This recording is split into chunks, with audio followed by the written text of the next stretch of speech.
रहीम बिस्मिल्लाहिर्रहमानिर्रहीम। आज मैं कोई 3 महीने बाद 3.5 महीने बाद प्रेस कॉन्फ्रेंस कर रहा हूँ। 3 बड़े इम्पॉर्टेंट इश्यूज़ हैं। एक तो कल उस्मान डार साहब ने वही इंकशाफात जो मैं पिछले 3.5-4 महीने से कर रहा था उसमें से 10% पूरी पाकिस्तानी कौम के सामने रखे।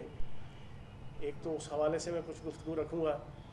दूसरी, वो जो आदिल राजा नामी जनाब एक बैड करैक्टर है कि जिसको अपना वली और अपना पीर मानकर तहरीक इंसाफ की सोशल मीडिया टीम और तहरीक इंसाफ के कारकुनान उसको अपना आइडियल मानकर अपने आप को जो है वो पॉलिटिकली, सोशली और मीडिया के हवाले से जनाब लाइन अप किया करते थे। उसके हवाले से कुछ चीज़ें कि जो अभी इंकशाफ हुआ है वो आपके सामने रखूँगा। और तीसरी और आखिरी चीज़, चेयरमैन तहरीक इंसाफ के हवाले से पिछले 7-8 दिनों से प्री प्लान्ड हस्बे साबिक एक झूठा प्रोपागेंडा उनकी जेल के अंदर ज़िंदगी को लाहक ख़तरात के हवाले से किया जा रहा है, वो मैं आपके सामने रखूँगा। सबसे पहले तो उस्मान डार साहब के जो पाकिस्तान तहरीक इंसाफ की 4 कैटेगरीज़ थी पिछले 2-2.5 साल से, ख़ुसूसन एक कोर कमेटी थी, एक कोर कमेटी के ऊपर जो है वो कोर ग्रुप था, कोर ग्रुप के साथ एक था आपका तर्जमानों की टीम। इन 3 के अलावा एक ख़ास किचन कैबिनेट थी चेयरमैन तहरीक इंसाफ की, किचन कैबिनेट। इनका ताल्लुक़ उस किचन कैबिनेट से था और जितने वो करीब थे चेयरमैन तहरीक इंसाफ के, उतने शायद टोटल 10 या 12 या 15 अफराद से ज़्यादा नहीं थे पिछले 5, 10, 12, 15 सालों में। उन्होंने कल जो इंकशाफात किए पूरी कौम ने सुन लिए और मैं पिछले 4 महीने से 22 मई से मैं ये बातें अपनी प्रेस कॉन्फ्रेंस के ज़रिए से भी और अपनी जो टॉक शोज़ हैं उनमें भी मैं रख रहा हूँ। उन्होंने कहा कि चेयरमैन तहरीक इंसाफ ने प्री प्लान्ड एट फ़ौजी तनसीबात के ऊपर अपनी गिरफ़्तारी की सूरत में हमला करने की पूरी प्लानिंग की हुई थी। एक तो मैं उस्मान डार साहब को खराज तहसीन पेश करूँगा कि देर आए दुरुस्त आए। उन्होंने मुल्क के साथ, रियासत के साथ, अपने माशरे के साथ वफ़ादारी का और पाकिस्तान के साथ वफ़ादारी का सबूत दिया है। और सबसे पहले पाकिस्तान और बीइंग अ पाकिस्तान, हमारी रेड लाइन पाकिस्तान। वाक़तन उन्होंने एक अच्छे इंसान और एक अच्छे सोशल और पॉलिटिकल वर्कर होने का सबूत देते हुए इस बात का इतराफ़ किया कि जो पूरी पाकिस्तानी कौम के लिए एक हदायत का रस्ते का बायस बनेगी, कौम के उन अफराद के लिए जो सोशल मीडिया के ज़रिए से जो बाहर बैठे हुए लोग उनका जहन प्रागंदा कर रहे हैं, वो कम से कम उनको समझने में आसानी होगी कि किचन कैबिनेट का मेंबर चेयरमैन तहरीक इंसाफ के वो जो बातें कर रहा है, बिल्कुल ठीक कहा। अब प्लानिंग वहाँ पे क्या थी कि पिछले 9 मई से पहले के जो 1.5 साल थे और ख़ुसूसन आखिरी 5, 6, 7 महीने, चेयरमैन तहरीक इंसाफ ने हर डिस्ट्रिक्ट के अंदर 2 से लेके 6, 7 अपने स्पेसिफिक वो पॉलिटिकल लीडर जो MNA थे या MPA थे या वफाकी या सूबाई वज़ीर थे या डिस्ट्रिक्ट के और सूबे के या मरकज़ के अहदेदार थे, वो 2 से 6, 7 अफराद हर डिस्ट्रिक्ट के अंदर उन्होंने अपने ज़ाती राब्ते के अंदर रखे हुए थे। और वो जो राब्ते थे उनका ऑफिशियल जो कोर कमेटी की मीटिंग्स हो रही होती थी, तर्जमानों की मीटिंग्स हो रही होती थी, कोर ग्रुप की मीटिंग हो रही होती थी, उनके साथ उन मीटिंग्स के मामलात का उनके साथ कोई ताल्लुक़ नहीं होता था। उनको डायरेक्ट चेयरमैन तहरीक इंसाफ जो है वो इंस्ट्रक्शन डेली बेसिस पे सुबह शाम दिया करते थे।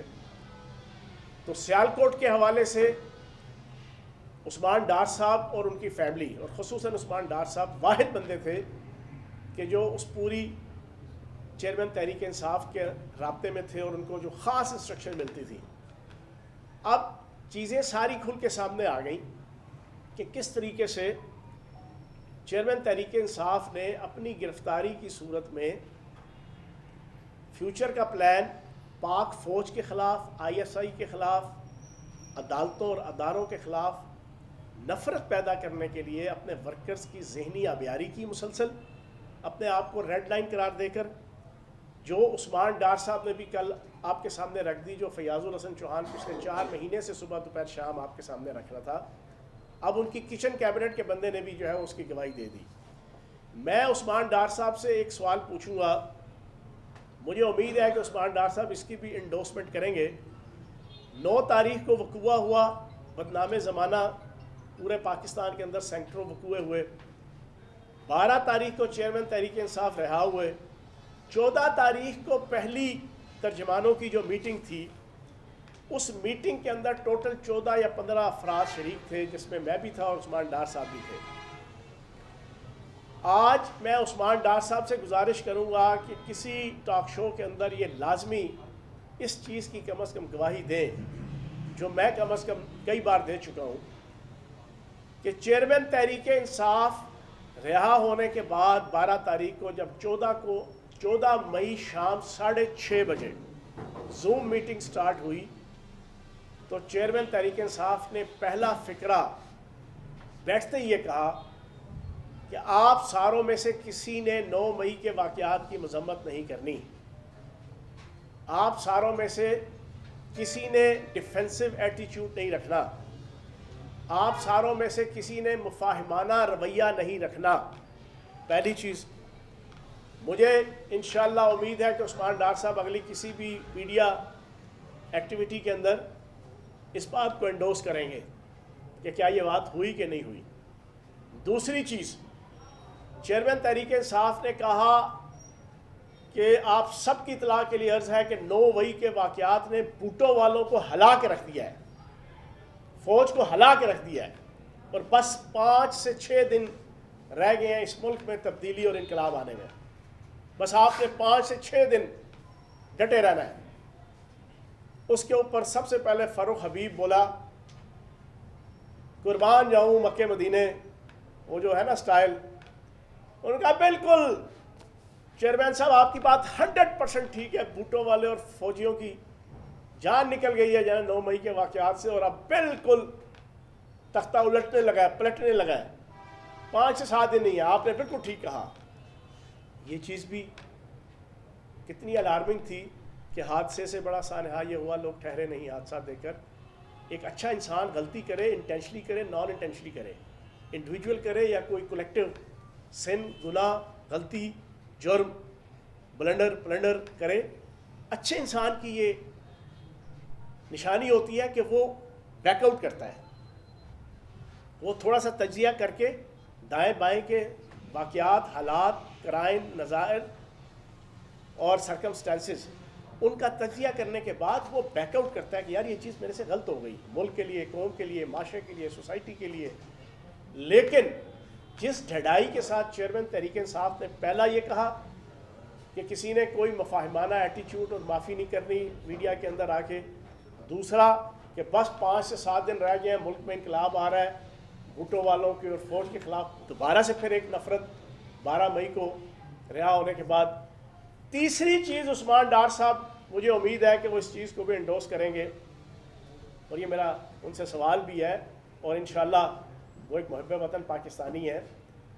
तीसरी चीज़ चेयरमैन तहरीक इंसाफ ने कही थी 14 मई शाम 6:30 बजे जूम मीटिंग, टोटल 14 से 15 अफराद शरीक थे। चेयरमैन तहरीक इंसाफ ने तैमूर झगड़ा और आतिफ खान को मुखातिब किया, KPK से जो है हमारे मिनिस्टर, उन्हें कहा कि आप दोनों ने तमाम KPK के लीडरशिप को कहना है कि अभी ट्वीट करें कि कल से हमने मौलाना फजलुर रहमान साहब के जो मदरसे हैं उनके बाहर मुजाहरे शुरू करने हैं। अच्छा, ये चीज़ ऐसी थी कि एक दफ़ा तो आतिफ खान और तैमूर झगड़ा के पाँव के नीचे से भी ज़मीन निकली और खिसकी। मेरे भी जनाब, मेरे तो होश उड़ गए ये सुन के। इसका मतलब था कि गली मोहल्लों की सतह पे खाना जंगी, जो कि मुल्क दुश्मन ताकतें, इजरायली लॉबी, इंडियन लॉबीज़ चाहती हैं कि अरब रियासतों की तरह, जिस तरह अरब रियासतों के अंदर मुल्क इस वक्त तबाह हाल है, गली गली महल्ले महल्ले में शिया सुन्नी जो जनाब आपका मुख्तलिफ़ किस्म के अकीदों और पार्टियों के हवाले से एक खाना जंगी का माहौल है, पाकिस्तान के अंदर भी खाना जंगी का माहौल बनाया जाए। 9 मई को तो एक वाक़या कर दिया, एक पाकिस्तान के अदारे, रिस्पेक्टेबल अदारे और एजेंसीज़ और अदालतों के हवाले से लोगों के जहन को प्रागंदा कर दिया गया। अब गली गली महल्ले महल्ले आप मुझे बताएं ना, मौलाना फजल रहमान साहब को चलो देवबंद मकतबा फ़िक्र से ताल्लुक़ है, जो थोड़े से जिहादी भी होते हैं। आप बरेलवी मकतबा फ़िक्र के जो इंतहाई हर वक्त इश्क़ रसालत और जनाब बड़ी धीमे अंदाज से जनाब चलने वाला एक फ़िरका जाना और समझा जाता है, अगर आप उनके मदरसों के बाहर भी अगर आप मुज़ाहरे करने जाएंगे तो क्या उनकी इंतज़ामिया इजाज़त देगी आसानी के साथ उन मुज़ाहिरीन को वापस जाने के लिए?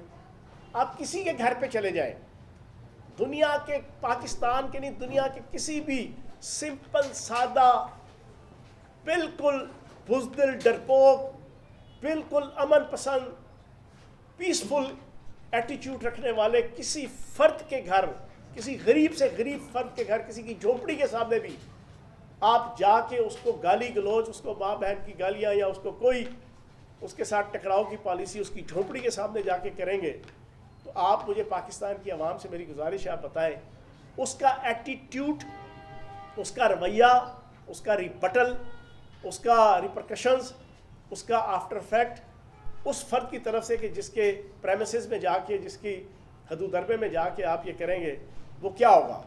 ऑब्वियसली वो झपटेगा, वो रिएक्शन देगा, वो जवाब देगा, और उस जवाब की सूरत में फिर क्या होगा? इधर से मदरसे के बच्चे और इंतज़ामिया, इधर से उस महल्ले, उस यूसी के पीटीआई के कारकुनान, लड़ाई होगी। जब लड़ाई होगी, खूरेज़ी होगी, तो वो लड़ाई और खूरेज़ी सिर्फ एक दफ़ा का इवेंट नहीं होता, उसके बाद नस्ल दर नस्ल कई महीने और सालों तक दुश्मनियाँ भी आगे चलती हैं। फिर जब एक वक़ूआ हो जाता है, उसमें नौज़बिल्लाह माज़अल्लाह किसी एक तरफ से कोई मारा जाएगा, कोई ज़ख्मी होगा, उसके ख़ानदान, इंतज़ामिया, उस मदरसे की इंतज़ामिया, उस महल्ले के पीटीआई के कारकुनान, उसके वालिदैन, उनकी आपस की दुश्मनियाँ, फिर वो रेगुलर लड़ाई झगड़ा शुरू होगा। ये वो एजेंडा था जिसके ऊपर जनाब चेयरमैन तहरीक इंसाफ ने मुखातिब करके दोनों को कहा, मैंने ये 3 चीज़ें सुनने के बाद कम से कम 4 से 5 दफ़ा मैंने इजाज़त मांगी, लेकिन हस्बे साबित जो पिछले 1 साल से मुझे तर्जमानों की मीटिंग में, चाहे मैं फ़िज़िकल बैठा हूँ या जूम मीटिंग में हूँ, वो मुझे बोलने नहीं देते थे। ये 3 चीज़ें मैं पूरी उम्मीद रखूँगा कि उस्मान डार साहब, मैंने इसमें से एक लफ्ज़ भी ना कोई झूठ बोला है, हत्ता कि कोई एग्जेजरेशन भी नहीं की मैंने अल्फाज की। अमूमन होती है ना, एक सच्ची चीज़ बयान करते हुए भी बंदा उसको एग्जेजरेट कर देता है, ये ह्यूमन साइकी है, इंडिविजुअली भी हर इंसान करता है, कलेक्टिवली भी करता है। मैंने एक रत्ती का एक सिंगल लफ्ज़ अपनी तरफ से ऐड नहीं किया जो मैंने ये 3 चीज़ें बताई हैं।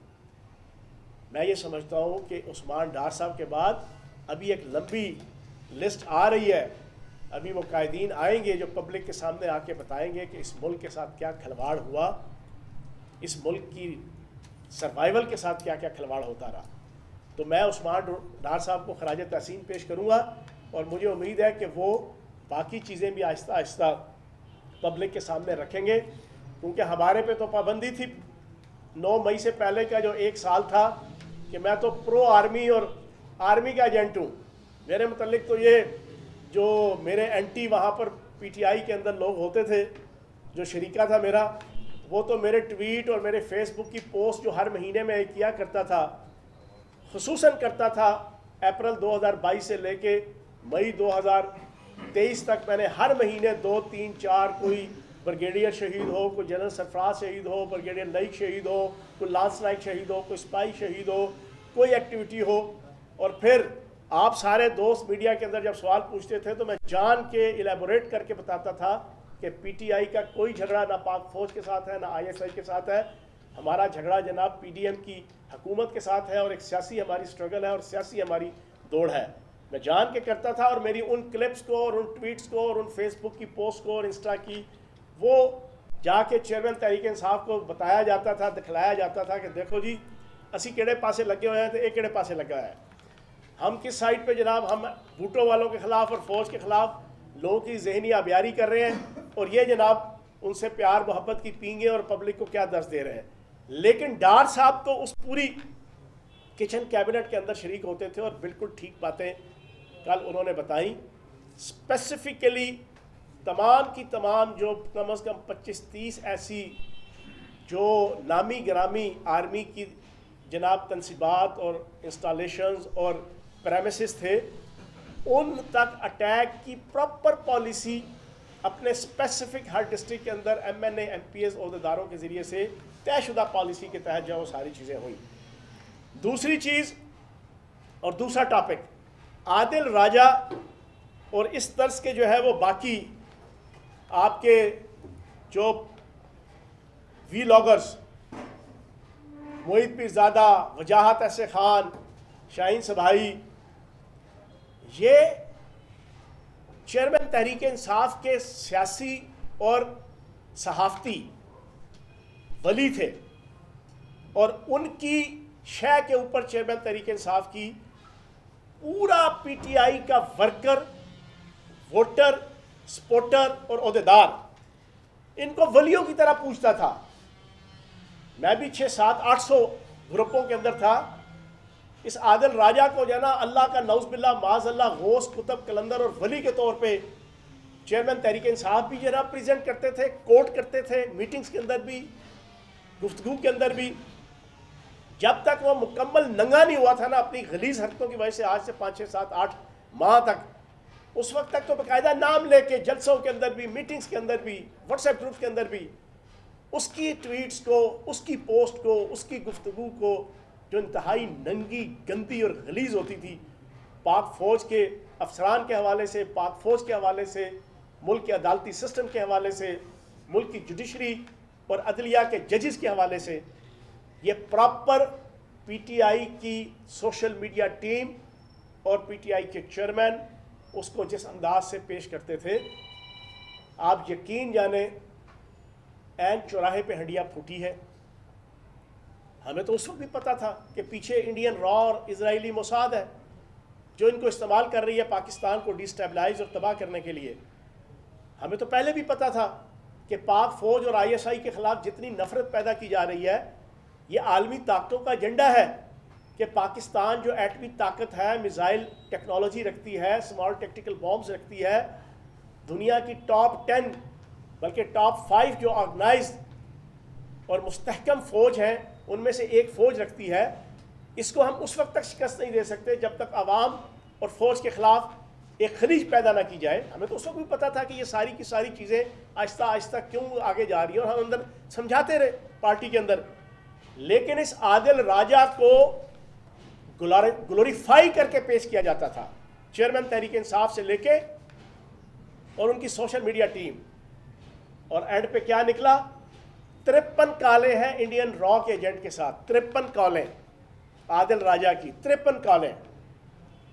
और मनीटाइजेशन इसके अलावा है। बुनियादी तौर पे पाकिस्तान को इस हालत तक पहुंचाया है तो इस सोशल मीडिया के अंदर मनीटाइजेशन की वो पॉलिसीज़ हैं। आज बदकिस्मती से मैं एक मीडिया पर्सन हूँ, 15 साल से मीडिया की जिम्मेदारियाँ और 5 साल में वज़ीर इत्तलात रहा हूँ। मेरे से कोई चीज़ ढकी छुपी नहीं है।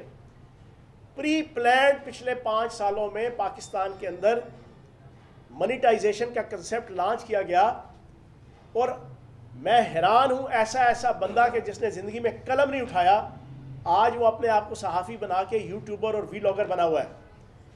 और सिर्फ ये उसको पता है कि मैंने वीलॉग बनाना है, उसकी ज़्यादा से ज़्यादा व्यूअरशिप आए, जितनी व्यूअरशिप आएगी उतने डॉलर्स आएंगे।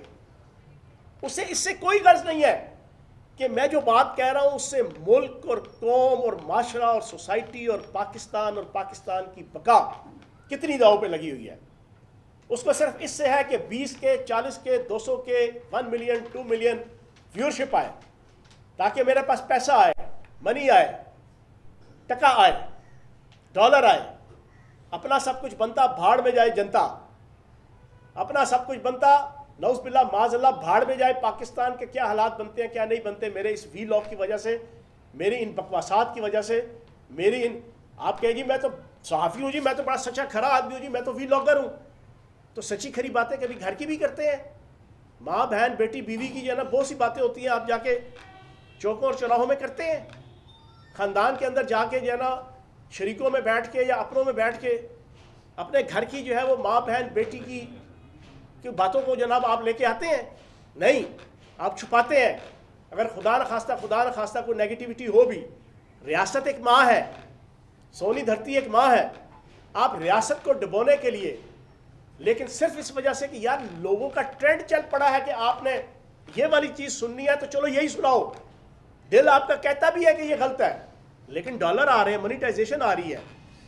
आदिल राजा साहब मोनेटाइजेशन के ज़रिए से करोड़ों रुपए वो कमाते रहे, इंडियन रॉ से और मुल्क दुश्मन ताकतों की एजेंसियों से अपना कमाई करते रहे, मुल्क तबाह, मुल्क बर्बाद। अब जो चीज़ें खुल के आई हैं, मैं ये समझता हूँ कफ़ारा अदा करना या तौबा करना कोई बुरी चीज़ नहीं है। मैं हाथ जोड़ के उन कारकुनान और उन वोटर्स को जो इस वक्त भी अभी अपने आप को कहते हैं कि जनाब हमने इसी एजेंडे पे चलना है, मेरी उनसे गुजारिश है, खुदारा पाकिस्तान से आगे कोई नहीं है, पाकिस्तान से आगे कोई नहीं है। इंडियन रॉ, इजरायली मोसाद और मुल्क दुश्मन ताकतें जिस तरीके से पाकिस्तान को तबाह बर्बाद, ये आदिल राजा की तरह के और वजाहत एस खान की तरह के और मोहित पीरज़ादा की तरह के और इन तमाम मुल्क दुश्मन अनासर की वजह से जो लोगों के जहन ख़राब होते रहे, खुदारा इससे निकलें। ये मेरी आपसे रिक्वेस्ट है। ये जिस तरीके से पाकिस्तान के अदारों को और अदालतों को और पाकिस्तान के अंदरूनी सिस्टम को डैमेज करना चाह रहे थे, अब वो चीज़ें खुल के सामने आ चुकी हैं। और एक चीज़ और इस इशू के हवाले से, फिर मैं आखिरी इशू की तरफ आऊँगा।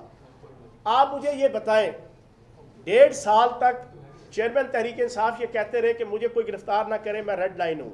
हमसे भी कहलवाया गया, सबसे कहलवाया गया, जिले शाह को शहीद करवा दिया, मरवा दिया, PCO लोग, सैकड़ों लोग ज़ख्मी हुए, उन पर पर्चे कटवा दिए, जुडिशल कम्प्लेक्स पे हमला करवा दिया, लाहौर हाई कोर्ट पे हमला हुआ, आपके ज़मान पार्क के बाहर हर वक्त जंगो जदल का सामान और सारी खुरेजी फसाद फिलफर्द होती रही।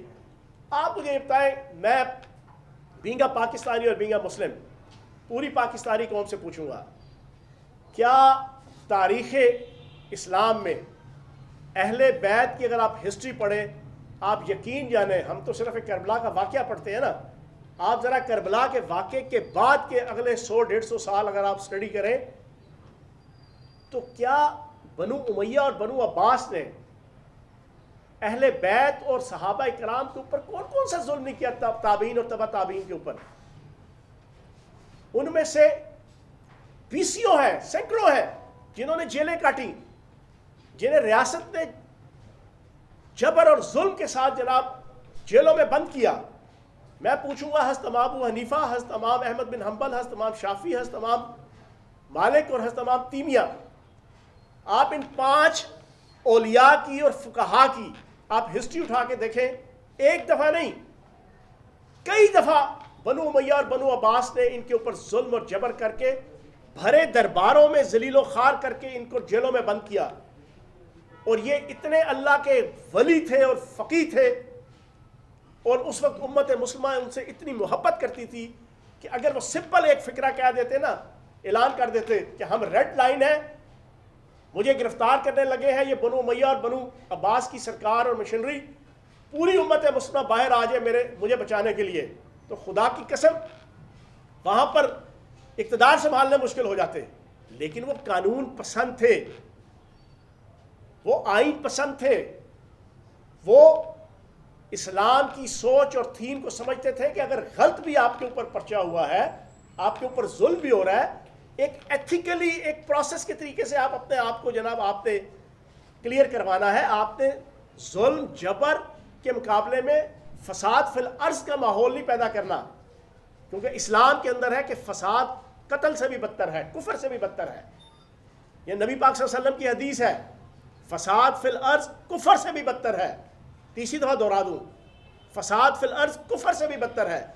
वो सारे फुकहा जानते थे, वो अहले बैत के चमकते दमकते दरख्शिंदा सितारे जानते थे कि रियासत, मुसलमान रियासत के अंदर चाहे हुक्मरान चाहे खलीफा गलत कर रहा है, जुल्म कर रहा है, जबर कर रहा है, लेकिन हमने फसाद फिल अर्ज बर्पा नहीं होने देना। तो हम किस तरीके से आप अपने आप को गिरफ्तारी से बचाने के लिए 1.5 साल के लिए आपने पूरी पाकिस्तान को नर्क बना दिया, दोज़ख बना दिया, कारकुनान की जिंदगियां तबाह कर दी। तो जनाब मैं ये समझता हूँ कि यही आदिल राजा, यही करोड़ों रुपए की मोनेटाइजेशन के ज़रिए से अपना पेट पूजा करने वाले और मुल्क दुश्मन ताकतों की एजेंसियों की गोद में बैठ के जो बाहर बैठे व्लॉगर्स हैं, उन्होंने जो खिलवाड़ किया वो इन इंकशाफात के बाद जो रिवील हुए हैं, इंडियन रॉ के साथ, उसके एजेंट के साथ सारी चीज़ें क्लियर हो गई हैं। कम अज़ कम पाकिस्तान की आवाम के दिमाग खुल जाने चाहिए। और तीसरी और आखिरी चीज़ जो आज की प्रेस कॉन्फ्रेंस के हवाले से, हस्बे साबिक PTI की सोशल मीडिया टीम जो सारे के सारे अमेरिका, बरतानिया और कनाडा और यूरोप के नेशनैलिटी होल्डर और वहाँ पर बैठे हुए हैं और इंतहाई मशकूक किस्म की कम्युनिटी से उनका ताल्लुक़ है, जिनका एजेंडा 1973 के आइन को तबाह करना है, ताकि वो 1973 का आइन तबाह होगा तो उनके हवाले से जो चीज़ें उसमें लिखी हुई हैं वो सबूताज हों। उन्होंने फिर एक प्रोपेगेंडा पिछले 7-8 दिन से तय किया है और आवाम के अंदर एक सरासीम की पैनिक, ताकि मुल्क के अंदर ना सोशल स्टेबिलिटी हो, ना इकोनॉमिकल स्टेबिलिटी हो, ना फाइनेंशियल स्टेबिलिटी हो, ना स्टॉक मार्केट बेहतर हो, ना इकॉनमी बेहतर हो, एक लॉलेसनेस का माहौल हो, आपाधापी का माहौल हो, छीना झपटी का माहौल हो, अफरा तफरी का माहौल हो, ताइफुल मलूकी का माहौल हो, दस्तो गिरबान होने का माहौल हो। ये एजेंडा जो पिछले कई सालों से और ख़ुसूसन पिछले 2 साल से वो सोशल मीडिया टीम चला रही है और उनके पीछे उनके आका जो है ना वो मुल्क दुश्मन ताकतों की एजेंसियां हैं, उन्होंने एक नया प्रोपेगेंडा स्टार्ट किया है। चेयरमैन तहरीक इंसाफ को जहर दिया जाने लगा है जी, और फिर उसको लेके उनकी मिसेस बुशरा बीबी और वो लतीफ़ खोसा, जिसके मुतालिक तो मैं एक ही बात कहूँगा, तो धोबी का कुत्ता घर का ना घाट का, ना वो पीपल्स पार्टी के, और यहाँ पे अब अपना आप बनाने लगे हुए हैं। और भाई तुम कम अज़ कम अपनी पार्टी के वफादार, जिसने तुम्हें गवर्नर बनाया, जिसने तुम्हें इस्ते दी, जिसने तुम्हें सर पे बिठाया, तुम उसकी पॉलिसी के बरखिलाफ उस पार्टी को छोड़े बगैर, उसको रिज़ाइन दिए बगैर, उसका जनाब कता तलकी किए बगैर आप इस वक्त जनाब तहरीक इंसाफ के अपने बच्चे को टिकट दिलाने के चक्करों में आपने जो जो झूठे प्रोपेगेंडे और 2 नबरियाँ की, झूठा आपने घर के ऊपर हमला करवाया, और अब आप कहते हैं जी कि उनको जहर देने लगे हैं। मैं पूरी कौम से पूछूंगा, किसी को मारना हो, वो बाहर फिर रहा हो, कोई मार गया, किसी को क्या पता चला, इन्वेस्टिगेशन होती है तो पता चलता है, नहीं पता चलता है। रियासत की कस्टडी के अंदर आप किसी को मार दें, रियासत अफोर्ड कर सकती है? रियासत इसका सामना कर सकती है? मैं वज़ीर जेल खाना जात हूँ। आज इस प्रेस कॉन्फ्रेंस के ज़रिए से अटक जेल के अंदर चेयरमैन तहरीक इंसाफ ने VVIP अपना वक्त गुजारा है। देसी मुर्गी, देसी घी, देसी बकरे और देसी अंडे जनाब ये इनको मिलते रहे हैं। 4 किस्म के फ्रूट, इनको स्वीट डिश, इनको वॉक करना, इनको एक्सरसाइज करना, इनको तमाम की तमाम ठंडी गर्म मशीन, इनको बेहतरीन किस्म का वॉशरूम कि जो बाकी लोगों को इस किस्म के जनाब जराइम पेशा या कह लें विक्टिम्स को नहीं दिया जाता। और मैं आपको हकीकत बता दूं, एज आ साबिक वज़ीर जेल खाना जात, पाकिस्तान और पंजाब की जेलों में 2 कैटेगरीज होती हैं, बेटर क्लास B क्लास और C क्लास, ऑर्डरी क्लास। इसके अलावा तीसरी क्लास कोई नहीं है, ना किसी रूल्स में है, ना किसी रेगुलेशंस में है, ना किसी आइन और कानून और प्रिजन की बुक्स में है। A+ फैसिलिटीज़ जनाब चेयरमैन तहरीक इंसाफ जनाब 2 महीने से अटक जेल के अंदर अवेल करते रहे हैं। उसके बाद आप यहाँ पर आए हैं, यहाँ पर भी इनको बेहतरीन तरीके से अकोमोडेट किया जा रहा है। अब ये कहते हैं जी खाने में जहर, बाकायदा 4 डॉक्टर्स हैं, 4 डॉक्टर्स जो सुबह दोपहर शाम लुक आफ्टर करते हैं। इनका खाना खाने से पहले वो खाने को खुद टेस्ट करते हैं, उसका जायका, उसकी क्वालिटी, उसके और बहुत सी चीज़ें। खुदा का वास्ता है यार, क्यों इस पाकिस्तान के साथ खिलवाड़ कर रहे हो? ये सोशल मीडिया जो बाहर बैठा है ये तो है ही, मैं प्रेस कॉन्फ्रेंस में बैठा हूँ, मैं कोई लफ्ज़ इस्तेमाल नहीं कर सकता, लेकिन यहाँ जो पाकिस्तान के अंदर बैठे हुए हैं, वो वहाँ से डॉक्टर शहबाज गिल जैसा 2 नंबर आदमी, जिसका करैक्टर से लेके, जिसका फैमिली बैकग्राउंड डिचकोट से लेके, जिसका मामलात बच्चे को पता है 2 नंबर है, वो वहाँ पे बैठ के सबसे पहले ये खबर ब्रेक करता है, और उसके बाद कुत्ते ने कान को काटा, सारे के सारा कुत्ते के पीछे भागना शुरू हो जाओ, कान को देखो ही ना कि भाई कान जख्मी हो गया है। वो खबर ब्रेक होती है, सारे मोनिटाइजेशन के चक्रों में सीनियर तरीन, में कसम खुदा की मैं सहाफियों को देखता हूं, सर पकड़ के बैठ जाता हूं। अफसोस होता है कि यार जिन्होंने अपनी लाइफ के 20-20, 25-25, 30-30 साल सहाफत और सियासत के मैदानों में गुजार दिए, उनको इतनी तो कम अज कम प्रोफेशनल एथिक्स और हया आ जानी चाहिए कि यार सोच समझ के चीज़ों को आगे एलेबोरेट करो और आप आगे प्रोपोगेट करो कि इसके रिपरकशंस, इसके नुकसानात पाकिस्तान को, पाकिस्तान के अदारों को, पाकिस्तान की रियासत को, पाकिस्तान के माशरे को, पाकिस्तान की सोसाइटी को क्या होंगे। शुरू सिर्फ एक वो डॉक्टर शहबाज गिल ने पहला जनाब एक ट्वीट किया था, वो बाहर बैठा, उसको किसने इतला दी? उनसे पूछे किस एजेंसी ने तुझे इतला दी थी? किसी एजेंसी ने इतला दी थी? नौज़ बिल्लाह, माज़अल्लाह, तू अल्लाह का वली या पैगंबर तो है नहीं कि तुझे कोई वही होगी। तुझे मतलब है किसी ने कहा, किस एजेंसी ने कहा, किस मुल्क दुश्मन अदारे ने तुझे कहा कि यार ये चीज़ खबर तू लॉन्च कर, जो यहाँ बैठे किसी को नहीं पता। तो जनाब ये पूरी की पूरी साजिश इस मुल्क के हवाले से जो हो रही है, इंशाअल्लाह वक्त के साथ साथ सारी चीज़ें सामने आ रही हैं। आज से 5 महीने पहले माहौल और था, आज से 10 महीने पहले और था, आज से 2 महीने पहले पाकिस्तान की आवाम आहिस्ता आहिस्ता हर चीज़ से बाखबर हो रही है। इस आदिल राजा के और इस उस्मान डार साहब की जो प्रेस कॉन्फ्रेंस और जना प्रोग्राम और उनके इंकशाफात, उसके बाद और अब आने वाले कुछ दिनों के अंदर और बहुत से जनाब रहनुमा आएंगे और वो सारी डिटेल बताएंगे। आखिरी चीज़ दोबारा दोहराऊँगा, हमेशा दोहराता हूँ, बीइंग अ मुस्लिम मेरी और पाकिस्तानियों मुसलमानों की रेड लाइन नबी पाक सल्लल्लाहु अलैहि वसल्लम की ज़ात अक़दस, उनकी नामूस रसालत और उनकी ख़त्म नबुव्वत। दोबारा दोहराऊँगा कि बीइंग अ मुस्लिम मेरी और मेरी तरह के हर मुसलमान की रेड लाइन नबी पाक सल्लल्लाहु अलैहि वसल्लम की ज़ात अक़दस, उनकी नामूस रसालत और उनकी ख़त्म नबुव्वत है। और दूसरा बीइंग अ पाकिस्तानी, हम सब की रेड लाइन सिर्फ और सिर्फ पाकिस्तान है। चौन साहब ये बताइएगा कि जिस तरीके से आप आस्ताना आलिया कुरान शरीफ कहते हैं यहाँ इस सेक्रेटरीट को, इसी तरीके से शहर में एक लाल हवेली भी थी जिसे शेख रशीद अपनी सियासी सरगर्मियों को महवर करार देते हैं। शेख रशीद गायब हैं और इस हवाले से बताइए कि फ्यूचर उनका किस तरीके से सियासत में क्या है, क्या वो भी प्रेस कॉन्फ्रेंस करेंगे? यार ये शेख रशीद साहब से पूछें।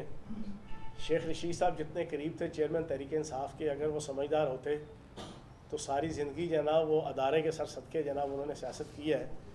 उन्हें चाहिए था कि वो समझाते कि मुल्क के अदारे जो है ना किसी की ज़ात का मिरास नहीं होते, ना पाक फ़ौज किसी जनरल की मिरास है, ठीक है।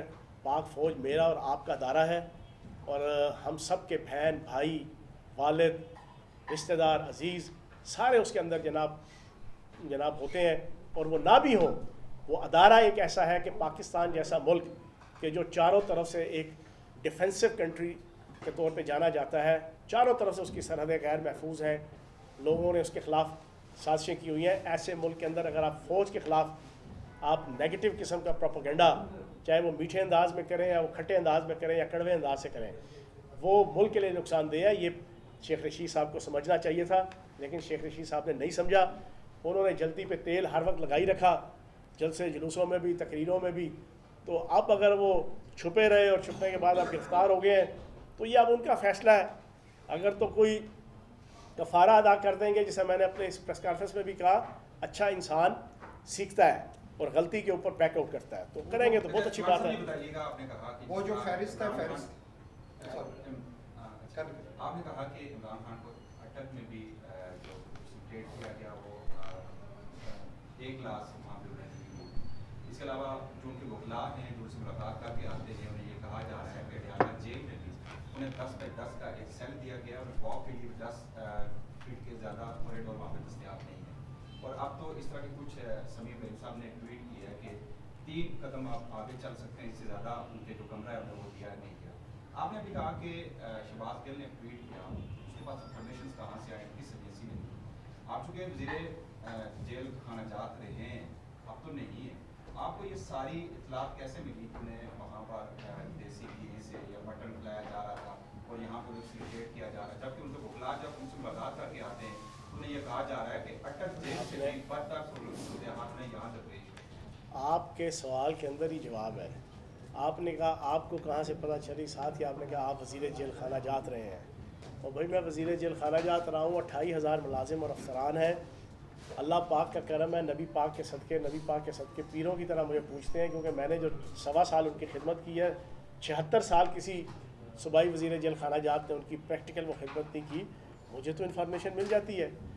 दूसरा, मुझे इन्फॉर्मेशन मिल जाती है कि मैं पिंडी में रहता हूँ, पिंडी में अडयाला जेल है, अटक पिंडी के साथ एडजेसेंट है, मुझे तो वहाँ से भी मिल जाएगी, तो मुझे तो उस अंदाज से मिल गई। दूसरा, आपने कहा ना कि 10 बाय 10 का, अब छोटी फूफी की जना शादी पे तो कोई गया नहीं हुआ कि वहाँ पे जनाब उनको जनाब पूरे का पूरा अडयाला जेल आधा खाली करके उन्हें कहो कि सुनिए हो जान गलियाँ विच मिर्ज़ा यार नचे के मुतरादिफ उन्हें कहो जी हाँ जी घूमो फिरो खाओ पियो मौज करो। और भाई आप कैदी हैं, कैदी को जेल के अंदर जो है ना वो कैद के लिए भेजा जाता है, तो आपकी B क्लास से भी ऊपर A से ऊपर A+ आपको फैसिलिटीज़ मिल रही हैं और कुछ अदलिया के जनाब हुक्म के ऊपर भी है। तो कम से कम लोगों को तो ना बेवकूफ़ बनाओ। और फिर जो आपने सवाल पूछा वकला, अजीब मुनाफ़कत है। अच्छा, आवाम जज कर लेती है, जो न्यूट्रल ऐनक लगा के जो है ना सुनते हैं ना, बाहर आते हैं वकील तो जेल के बाहर इनकी गुफ्तगू कुछ और होती है, वहाँ से निकल के सुप्रीम कोर्ट जाते हैं तो गुफ्तगू कुछ और हो जाती है। ठीक है ना? तो मैं ये समझता हूँ कि सारा आवाम को एक्सप्लॉइट करने के लिए, बाकी चेयरमैन तहरीक इंसाफ वो अंदर बिल्कुल सुकून के साथ हैं और जो जेल की A+ जो ना फैसिलिटीज़ है वो उनको मिल रही हैं। अच्छा, चौहान साहब, डार साहब ने कल प्रेस कॉन्फ्रेंस की, उसके फौरी बाद उनकी वालदा का जो है वो वीडियो पैगाम जारी हुआ है, जिसमें उन्होंने ख्वाजा आसिफ के हवाले से जो है वो तब्जात सामने रखे हैं और कहा है कि ये सब कुछ उनकी माँ पे हुआ है। तो इस सारे वाक़े को किस तरह देखते हैं, उनकी वालदा के पैगाम को किस तरह देखते हैं? देखें, उस्मान डार साहब की वालदा मेरी वालदा की तरह है, मेरे लिए काबिल एहतराम है। बहरहाल उनके अपने जज्बात हैं। उस्मान डार साहब ने, हमने तो प्रेस कॉन्फ्रेंस की थी, प्रेस क्लब आके उसने प्रेस कॉन्फ्रेंस नहीं की। वो बड़े ही जोश व खरोश से, बड़े ही फिल्मी स्टाइल में एक एंकर के जनाब आबाई घर में आए और बड़े स्टाइल से जनाब पहले फ़िल्म का जनाब पहला पोर्शन आया, फिर दूसरा पोर्शन आया जिसमें ज़ाती हवाले से जनाब आपकी आपस की गुफ्तगू और एक दूसरे की तारीफ़ें, फिर उसके बाद आगे बड़े खुशो खुजू से उन्होंने पूरी गुफ्तगू की है। तो ये उनका आपस का मामला है, वो निपटा लें, लेकिन उन्होंने अपने जैसे कहते हैं ना होशो हवास में सारी बातें की। अच्छा, एक जी, बात ये बताइएगा कि जो जनरल परसेप्शन एक है कि जिस तरह से ये गिरफ्तारियां हुई हैं और जिस तरह से ये बरामदगियाँ हुई हैं, लोग इसको कबूल करने के लिए तैयार नहीं है। आप भी जब गिरफ्तार हुए थे, आपने भी बड़े जोशीले नारे लगाए थे लियाकत बाग में कि छोड़ेंगे नहीं इमरान खान का सिपाही वगैरह, तो उसके बाद आपने भी प्रेस कॉन्फ्रेंस की। इसी तरह बाकी लोग जो उस्मान डार भी इसी तरह गायब हुए, फिर आके उन्होंने प्रेस कॉन्फ्रेंस, बाकी लोग बहुत सारे लोग हैं। तो ये लोग अवाम ये कबूल करने के लिए तैयार नहीं है, क्योंकि आप इलेक्शन आ रहे हैं, इलेक्शन में आप बेचेंगे क्या अवाम के पास? पहली चीज़ तो ये है कि अंदर भी और बाहर भी मैं 20 बल्कि 100-150 टॉक शोज़ और अपनी मीडिया टॉक के जरिए से चीज़ें बयान कर चुका हूँ कि मेरी ज़िंदगी की सियासी हवाले से भी और ज़ाती हवाले से भी सबसे बड़ी गलती थी कि 15 तारीख को मैं पाकिस्तान का झंडा उठा के गया था। वहाँ पर मुझे नहीं नारे लगाने चाहिए, क्योंकि मैं चीज़ें सारी क्लियर कर चुका था। रात को जब 14 तारीख की मीटिंग हुई और ये फजल रहमान और जनाब ये फ़ौज के ख़िलाफ़ बगावत और फिर ये जनाब आपकी माज़त खाना एटीट्यूड ना रखने की एडवाइस और उस पर फिर मुझे बोलने की इजाज़त नहीं दी गई, मैं उस वक्त तय कर चुका था और चीज़ें उससे पहले क्लियर हो चुकी थी कि चीज़ें कहाँ पे जा चुकी हैं और किस तरह हम इस्तेमाल हो चुके हैं। मेरी गलती थी कि मैंने वहाँ पे जो PTI के जना इमरान खान के हवाले से नारा लगाया। मैं ओपनली कहता हूँ कि मुझे वहाँ मेरी चीज़ें क्लियर थी, लेकिन एक 16-17 साल से आप कुर्बानी दे रहे हैं, मारें खा रहे हैं, पर्चे झील रहे हैं, डिसिप्लिन के साथ एक सिलसिला चला रहे हैं, तो वो एक वहाँ से अदा हो गया। वहाँ मैं PTI का झंडा उठा के नहीं ले गया था, मैं पाकिस्तान का झंडा उठा के ले गया था, और यही सी वजह से लेके गया था, ये बताने के लिए कि मेरी हमदर्दी, मेरा ताल्लुक़ मेरे लिए आखिरी अव्वल व आखिर पाकिस्तान है। दूसरी चीज़ ये है कि भाई हम पाकिस्तान बेचना नहीं, हम लोगों को बताएंगे, और आज भी बता रहा हूँ, मेरा डेरा खुला हुआ है, मेरा जनाब ये हल्का खुला हुआ है, मैं अपने हल्के में मूव कर रहा हूँ। आवाम को नज़र आ रहा है कि फयाज़ चौहान सुबह दोपहर शाम आवाम के सामने हक़ाइक़ रख रहा है। मैंने अपनी रेड लाइन नबी पाक सल्लल्लाहु अलैहि वसल्लम की ज़ात और पाकिस्तान, मैं ओपनली एक चीज़ कहता हूँ कि इस रेड लाइन के ऊपर कोई कंप्रोमाइज़ नहीं है। तो जनाब हमने तो यही चीज़ लोगों को बतानी है। लफ्ज़ बेचना मैं इस्तेमाल नहीं करूँगा कि इलेक्शन के हवाले से क्या बेचेंगे, लेकिन इलेक्शन में हमने लोगों को ये बताना है कि पाकिस्तान की रियासत के ख़िलाफ़ और बका के ख़िलाफ़ यहूदी और कादियानी लॉबी जो है ना पाकिस्तान के साथ क्या क्या खिलवाड़ करती रही है। उन्होंने किस किस तरीके से चेयरमैन तहरीक इंसाफ को और किस किस तरीके से तहरीक इंसाफ को और किस किस तरीके से तहरीक इंसाफ के 100% मुहिब्बे वतन कारकुनान को इस्तेमाल किया, और फिर क्या आपके जनाब यहाँ पर रिजल्ट आए। तो ये सारी चीज़ें हम बताएंगे। आखिरी सवाल उसके बाद आखिरी आप उसके बाद। उस्मान डार साहब बड़ी कंफ्यूजन है अभी सेट में, अभी के गिरफ्तार हुए, कभी क्या उनके मिनिस्टर भी कह रहे हैं। आप दिल्ली में रहते हैं, आप कहते हैं आपको इन्फॉर्मेशन होती है, आपको क्या लगा वो गिरफ्तार हुए थे, खुद गए थे या, और अगली प्रेस कॉन्फ्रेंस भी आपको ये पता होगा कि कौन करने वाले, ये बताओ। उस्मान डार साहब को पूछें। जी देखो उस्मान डार साहब को गिरफ़्तार मेरी इन्फॉर्मेशन के मुताबिक जो है वो इन्फॉर्मेशन है, अब इसमें हकीकत क्या है कि बुशरा बीबी ने करवाया था, अभी खबर आती है। वो कराची भेजा था उन्होंने किसी जगह पे रहने के लिए, और जिस तरह आपका अरशद शरीफ साहब का जो मर्डर है, अभी बहुत सी बातें खुलेंगी कि उसके पीछे कौन था, मुराद सईद का क्या किरदार था, चेयरमैन तहरीक इंसाफ का क्या किरदार था, बाकी लोगों का क्या किरदार था, कहाँ पे उन्होंने आखिरी दिनों स्टे किया KPK में, पेशावर में, कहाँ से उनको मूव करके दुबई भेजा गया, दुबई जहाँ भेजा गया वो बंदा कौन था, उसका किसके साथ क्या ताल्लुक़ था, दुबई से कीनिया जो भेजा गया जिस बंदे के पास, वो कौन था, उसका किसके साथ क्या ताल्लुक़ था। ये सारी चीज़ें खुल के आएंगी। हाथी के दांत खाने के और दिखाने के और है यहाँ पाकिस्तान की भी और दुनिया की सियासत में भी। और द प्रिंस और मैकावली की सियासत और अर्थशास्त्र वाली चांकिया की सियासत और गोयबल की सियासत रच के की जा रही है इस वक्त पाकिस्तान के अंदर मीडिया और सियासत में, और लोगों का जहन गंदा किया जा रहा है, और गंदे हुए है लोगों के जहन को, लोगों को पता ही नहीं है हक क्या और सच क्या है। जो दुनिया का सबसे गलीज आदमी होगा वो सबसे हीरो बन के नजर आएगा, जो दुनिया का सबसे कलंदर आदमी होगा उसको ज़ीरो बना के पेश कर दिया जाएगा।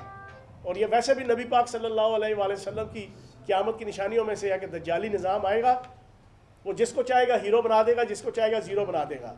यहाँ पर वो चीज़ें चल रही हैं। तो कहने का मकसद ये है, उस्मान डार साहब को उन्होंने खुद, उनके भाई ने इल्ज़ाम लगाया, मैंने तो नहीं कहा, उनके मेरे ख्याल एक तीसरा भाई है, उसने इल्ज़ाम लगाया था कि मेरे भाई को कराची जो है वो बुशरा बीबी ने भेजा था, और वहाँ से फिर वो गिरफ़्तार हो गए। तो अब ये उनसे पूछें कि वो कहाँ पे रहे इतना अर्सा। दूसरा लंबी फहरिस्त है अभी सारे दोस्त, चाहे वो सदाकत अब्बासी हो, चाहे फ़ारूक हबीब हो, चाहे और बहुत से लोग हैं। जनाब आपने हिसाब किताब तो देना है ना, चना कितना गुजारी रात में, वो अताउल्लाह इस्सा खेलवी साहब का आपने गाने तो सुने हुए हैं, तो भाई पूछा तो जाएगा, ठीक है ना जी। कद्दू कटेगा तो सब में बटेगा, ये एहतसाब का कद्दू कटेगा, 9 मई के हवाले से नज़्म व ज़ब्त का कद्दू कटेगा, एहतसाब का कद्दू कटेगा, कानून का कद्दू कटेगा, तो सब में बटेगा, सारे मुस्तफ़ीद होंगे। और फिर वो तो सबसे ज़्यादा मुस्तफ़ीद होंगे कि जो फ्रंट फुट के ऊपर डायरेक्ट चेयरमैन तहरीक इंसाफ के साथ लिंक थे, वहाँ से डायरेक्ट उनको पॉलिसी आती थी, वहाँ से डायरेक्ट उनको इंस्ट्रक्शन आती थी कि फैसलाबाद ISI का दफ्तर, जना हाउस लाहौर, GHQ रावलपिंडी, एबटाबाद फ़लाँ, पेशावर फ़लाँ मुल्क शहर फ़लाँ, तो उन सारों को पूछा जाएगा। Thank you very much. Chauhan साहब आखिरी एक सवाल, आखिरी सवाल ये था कि आप बता रहे हैं कि तवील फहरिस्त है जो लोग इसके बाद आएंगे, नई सियासी कश्ती पर वो सवार होंगे, लेकिन जो कारकुनान है उनकी एक बड़ी तादाद जेलों में इस वक्त भी कैद है, उसके हवाले से बताएं क्या हिकमत अमली आप लोग तय करेंगे कि यार ये बड़ा अच्छा सवाल पूछा है, बहुत ही अच्छा सवाल पूछा है। मैं तो हर टॉक शो के अंदर ये रोना रोता हूँ कि आप खाएं देसी बकरे, आप खाएं देसी अंडे, आप खाएं देसी मुर्गियाँ, आप खाएं देसी घी, जेल के अंदर भी। और वो बेचारे हज़ारों कारकुनान जो जेलों में खज्जल हो रहे हैं, ज़लीलो ख़ार हो रहे हैं, उनकी फैमिलीज़, माएँ बहनें बेटियाँ जेल के बाहर कचहरियों में, थानों में ज़लीलो ख़ार हो रही हैं। उनमें से आधे लोग बेकसूर हैं। ये अगर 100 हैं तो 100 में से 50 बेकसूर हैं। मेरी गुजारिश है अरबाब अहले बस्तो कुशाद से भी कि खुदारा उनकी रिहाई के हवाले से चीज़ों को थोड़ा सा एक्सपीडाइट किया जाए। सारे के सारे 100% मुहब्बे वतन है, इस्तेमाल हो गए बस। और उनको एहसास भी है, उनके घरानों को भी एहसास है, उनके घरों को भी एहसास है।